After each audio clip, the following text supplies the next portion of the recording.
नमस्कार दोस्तों। कई बार हम अपनी आम जिंदगी में इतना ज़्यादा उलझ जाते हैं, इतना ज़्यादा परेशान हो जाते हैं, चाहे वो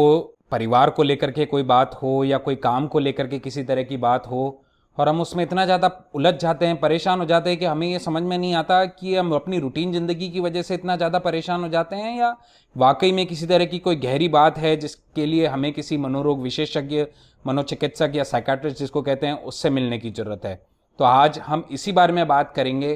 कि कब हम ये कह सकते हैं कि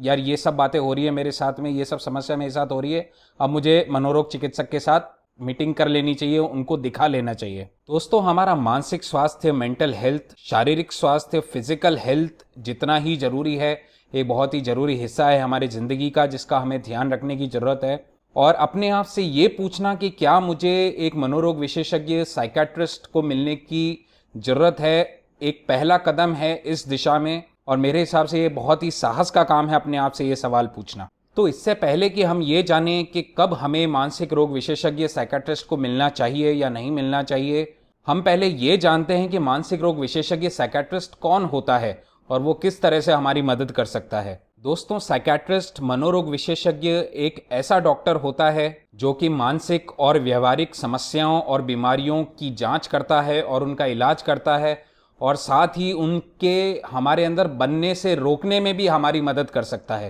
पहले वो सभी डॉक्टरों की तरह 5 साल MBBS करता है और उसके बाद में 3 साल की MD करता है। कई बार मानसिक तकलीफों का कारण कोई मानसिक बीमारी ना होकर के कोई छुपी हुई शारीरिक बीमारी हो सकती है, फिजिकल डिजीज हो सकती है, जिसको कि साइकेट्रिस्ट की ये मेडिकल ट्रेनिंग उसे पहचानने में मदद करती है और उसका इलाज करने में मदद करती है। इन समस्याओं और उनके कारणों को समझने के बाद साइकेट्रिस्ट उनका इलाज कर सकता है, जो कि दवाइयों से भी हो सकता है और काउंसलिंग से भी हो सकता है, या फिर दोनों ही इसका इलाज का हिस्सा हो सकते हैं। अब हम आते हैं अपने मेन सवाल के ऊपर कि कब हमें साइकेट्रिस्ट, मनोरोग विशेषज्ञ से मिलने की ज़रूरत है। कभी भी आप अपने आप से ये सवाल पूछते हैं कि क्या मुझे एक मनोरोग विशेषज्ञ, साइकेट्रिस्ट से मिलने की ज़रूरत है, तो आप याद रखें कि आप अकेले नहीं हैं। ये समस्याएं बहुत ही आम हैं और ये सवाल अपने आप से पूछना बहुत ज़रूरी भी है जब आप ये देखते हैं कि हिंदुस्तान में 4 में से 1 इंसान को मानसिक समस्या होती है और 20 में से 1 के अंदर वो समस्या गंभीर भी हो सकती है। ये सवाल थोड़ा कंफ्यूजिंग हो सकता है कई लोगों के लिए कि जो हम अपनी ज़िंदगी में नेगेटिव फील कर रहे हैं, परेशान फील कर रहे हैं, ये कोई हमारे रूटीन ज़िंदगी के काम को लेकर के परेशान होना या परिवार को लेकर के परेशान होना उसकी वजह से है, और हमें सिर्फ एक छोटे से ब्रेक की ही ज़रूरत है, या वाकई में कोई चीज़ गहरी चल रही है हमारे साथ में जिसका हमें डॉक्टर से मिलकर के समाधान ढूंढने की ज़रूरत है। ये जानने के लिए कि क्या हमें साइकेट्रिस्ट, मानसिक रोग विशेषज्ञ से मिलने की ज़रूरत है या नहीं, इसके लिए हमें कुछ आम लक्षणों, कुछ कॉमन सिम्टम्स के बारे में पता होना ज़रूरी है। मैं ये नहीं कह रहा कि आप सिम्टम्स को जान करके, लक्षणों को जान करके खुद का निदान कर लें, खुद को डायग्नोज कर लें कि आपको क्या मानसिक रोग है या कोई मानसिक समस्या है। पर अगर आपको इनके बारे में पता होगा तो आप बेहतर समझ पाएंगे कि हाँ, शायद मुझे वाकई में समस्या गंभीर हो सकती है। पर ये समस्याओं में हमें मानसिक रोग विशेषज्ञ, साइकेट्रिस्ट से मिलने की ज़रूरत तब हो जाती है जब ये हमें अपने रूटीन ज़िंदगी के काम करने में और अपनी जिम्मेदारियों को पूरा करने में अड़चन बनने लग जाएं। मानसिक समस्याओं के कुछ आम लक्षण इस तरह के हो सकते हैं। आजकल आप अपना काम, चाहे वो नौकरी हो या बच्चों में पढ़ाई हो, वो उतना रुचि के साथ में नहीं कर पा रहे हैं, इंटरेस्ट के साथ में नहीं कर पा रहे हैं, या उतना इफ़ेक्टिवली, प्रभावी तरीके से नहीं कर पा रहे हैं, या जितना अच्छे तरीके से पहले कर पाते थे उतने अच्छे तरीके से नहीं कर पा रहे हैं जितना के पहले कर पाते थे। पहले जिन चीज़ों में आपका मन लगता था, आजकल वो अच्छी नहीं लगती हैं, उनको करने का मन नहीं करता है, किसी से बोलने का मन नहीं करता है, कहीं जाने का मन नहीं करता है। आजकल आपकी नींद में बदलाव आ गया है, नींद पहले के मुकाबले जल्दी खुलने लग गई है, या हो सकता है कि काफ़ी देर तक आप लेटे रहते हैं, काफ़ी देर तक नींद नहीं आती है, पहले आ जाती थी आजकल नहीं आती है, या नींद उतनी गहरी नहीं आती है,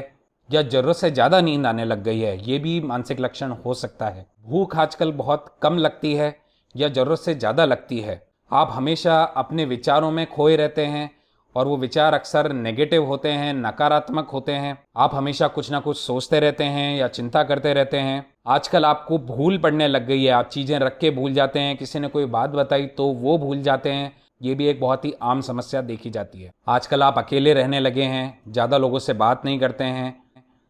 या आपका बच्चा पहले दोस्तों के साथ में जाता था, खेलता था, आजकल दोस्तों के साथ में नहीं रहता है, ज़्यादातर अकेला रहता है। वयस्कों के अंदर सेक्स में रुचि कम हो गई है, आजकल उनका सेक्स करने का मन नहीं करता है। अगर आपके परिवार में किसी ने नया नशा शुरू कर दिया है, या पहले जितना नशा करते थे उससे अचानक से मात्रा उन्होंने बढ़ा दी है पिछले कुछ समय से, ये भी एक मानसिक लक्षण हो सकता है। आजकल आप छोटी छोटी बात पर, जो बातें पहले आपको परेशान नहीं करती थी, उन बातों पर आजकल बहुत ज़्यादा चिड़चिड़े हो जाते हैं, गुस्सा कर लेते हैं, या उन बातों पे, छोटी छोटी बात पे रोने का मन करने लग जाता है आपका। कई बार कोई व्यक्ति इतना ज़्यादा परेशान हो सकता है कि उसके दिमाग में इस तरह के विचार आने लग जाएं कि वो खुद को किसी तरह का नुकसान पहुंचा ले, या वो नुकसान पहुंचाने की कोशिश भी कर सकता है, या फिर उसके दिमाग में इस तरह के विचार आ सकते हैं कि वो किसी दूसरे को नुकसान पहुंचा दे। आजकल कोई व्यक्ति अगर जो उसका नॉर्मल स्वभाव नहीं है, उस नॉर्मल स्वभाव से हट कर के बिहेव करने लग गया है, अकेला बैठा बैठा बोलता है, अकेले बैठा बैठा हंसता है, या उसने नहाना धोना बिल्कुल बंद कर दिया है, ये भी कुछ आम लक्षण हो सकते हैं। कई बार ऐसा भी देखा जाता है कि कुछ मरीज होते हैं, हमारे पास में आते हैं, वो काफ़ी सालों से उनको इस तरह की समस्या रहती थी कि कभी हाथ में दर्द हो गया, कभी पैर में दर्द हो गया, कभी बहुत ज़्यादा एसिडिटी हो गई, कभी सर में दर्द होना। तो वो कई तरीके के डॉक्टर्स से मिलता रहता है, फिजिशियन डॉक्टर से मिलता रहता है, या चेस्ट के डॉक्टर से मिलता रहता है, पर वो कभी ठीक नहीं होता, और वो कई डॉक्टर बदल लेता है कई सालों में जाकर के। कुछ महीनों पहले मेरे पास में एक मरीज़ आया था जिसको चलने में तकलीफ़ थी। उसने कई सारे डॉक्टरों को दिखाया था, हड्डी वाले डॉक्टर को भी दिखाया था, नसों वाले डॉक्टर, न्यूरोलॉजिस्ट जो होते हैं, उनको भी दिखाया था। फिर एक डॉक्टर ने परेशान होकर के उनको मेरे पास में भेज दिया, और जब वो मेरे पास में आए, उनके घर वाले मुझे दिखाने के लिए लाए उनको, तो वो बहुत ज़्यादा गुस्सा हो रहे थे कि साहब मेरे को पता नहीं क्यों दिमाग के डॉक्टर के पास में भेज दिया, मनोरोग विशेषज्ञ के पास में भेज दिया, मेरा कोई दिमाग थोड़ी खराब है। तो मैंने उनको समझाया, नहीं आपका दिमाग खराब नहीं है, पर आपको एक समस्या है जिसके लिए मैं आपको इलाज लिख रहा हूँ। उनको डिप्रेशन था, मैंने उनको उस हिसाब से दवाई लिखी, उन्होंने वो दवाई ली, और एक हफ्ते बाद में वो मेरे पास में खुद चल करके आए। उनको चलने में कोई समस्या नहीं थी, वो खुद चल करके आए, और वो आकर के इस बार गुस्सा इस बात पे कर रहे थे कि पहले मुझे किसी डॉक्टर ने आपके पास में क्यों नहीं भेजा, या मनोरोग चिकित्सक के पास में क्यों नहीं भेजा। तो इस तरह के मरीज भी होते हैं। तो ये कुछ ऐसे आम लक्षण हैं जो कभी अगर हमें अपने अंदर या अपने किसी जानने वाले के अंदर मिलें, तो हमें जरूर साइकियाट्रिस्ट, मनोरोग विशेषज्ञ से मिलना चाहिए और उनकी आगे पड़ताल करवानी चाहिए। पर फिर भी कभी कभी चीज़ें इतनी साफ नहीं होती है, हम अपनी आम जिंदगी में ये चीज़ समझ नहीं पाते हैं कि हमें जो समस्या हो रही है वो रूटीन जिंदगी की वजह से हो रही है, या वाकई में कोई गंभीर बात है। अगर ऐसा कभी हो तो मेरे हिसाब से हमें फिर भी मनोरोग विशेषज्ञ से मिल लेना चाहिए और उसकी जांच करवा लेनी चाहिए। अगर कोई गंभीर बीमारी हो या हो सकती हो तो उसका इलाज हो जाएगा, और नहीं भी है तो कोई दिक्कत की बात ही नहीं है। लक्षण चाहे कोई भी हो, पर हमें ये बात का ध्यान रखना चाहिए कि इसमें कोई शर्म की बात नहीं है कि हमें एक मनोरोग विशेषज्ञ, साइकियाट्रिस्ट से मिलने की जरूरत महसूस हो रही है, या हमारे परिवार में किसी को महसूस हो रही है। और अगर आप मानसिक रोग विशेषज्ञ, साइकियाट्रिस्ट से मिलने के बारे में सोच रहे हैं, तो आपको अपने ऊपर गर्व होना चाहिए कि आप अपने मानसिक स्वास्थ्य के ऊपर ध्यान दे रहे हैं, और ये बहुत ही अच्छी बात है। क्योंकि अगर परिवार में किसी को भी मानसिक रोग होता है, मानसिक समस्या होती है, तो वो उससे सिर्फ जो जूझ रहा है व्यक्ति, वो ही सिर्फ परेशान नहीं होता है, पूरा का पूरा परिवार परेशान होता है, डिस्टर्ब होता है।